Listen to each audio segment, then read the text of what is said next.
পরিবার চাইলে বিয়ের পর সিনেমা ছেড়ে দেবে পূজা। টলিউডে আলোচিত অভিনেত্রী পূজা চেরি মা হারানোর শোকে কাতর নায়িকা। কঠিন সময় কিছুটা সামলে মায়ের জন্যই আবারও কাজে ফিরছেন পূজা।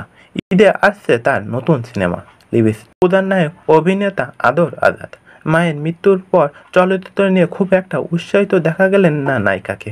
তবু পেশা বলে কথা আছে, মায়ের স্বপ্ন পূরণের আকাঙ্ক্ষাও, তাই আসন্ন সিনেমার প্রচারে নেমেছেন নায়িকা। এই সময় কথা বলছেন ক্যারিয়ার আর ভবিষ্যৎ পরিকল্পনা নিয়েও। পূজা বলেন, এই ঈদেও মুক্তি পাচ্ছেন আমার সিনেমা। বিষয়টি যেমন আনন্দের তেমনি কষ্টের, কারণ এই সদ্য মাকে জীবন থেকে হারিয়ে ফেলছি। তারপরেও অভিনয় এবং সিনেমার প্রচারে যেতে হবে, এটাই আমার পেশা। সফল হলে সবচেয়ে বেশি খুশি হবে আম্মু। মায়ের স্বপ্ন পূরণ কাজটি মন দিয়ে করতে চাই আমি। তবে এক্ষেত্রে কিন্তুও রেখেছেন পূজা।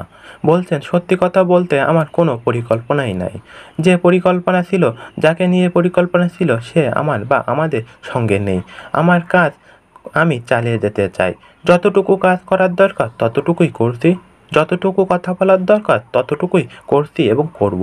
এর বাইরে আমি কোনো কিছুই করব না। না করব শপিং, না করব ঘোরাঘুরি। প্রমোশনের জন্য যতটুকু করা দরকার ততটুকুই করব।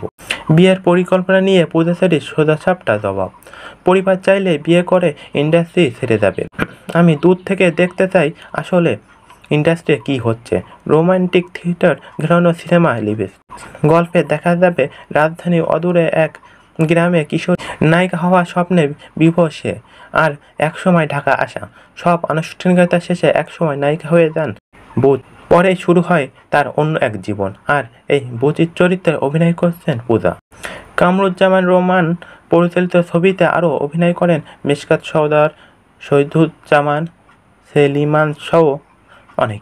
আর এই মধ্যে সিনেমার একটি আইটেম গানও পরিবেশিত হয়েছে, নাম বেসামাল। গেছেন সেনা ভট্টাচার্য। কবির কবুলের লেখা গানের সঙ্গীত আয়োজন করেছেন শওকত আলী ইমরান। হ্যালো বন্ধুরা, তাহলে কি পূজা চেরি পরিবার চাইলে তাহলে কি পূজা চেরি কি সত্যি ইন্ডাস্ট্রি ছেড়ে দেবেন? আর কি হ্যালো বন্ধুরা, এমন সব জাঁকজমক তথ্য পেতে চ্যানেলটি সাবস্ক্রাইব করে রাখো। ভালো লাগলে একটি লাইক কমেন্ট করে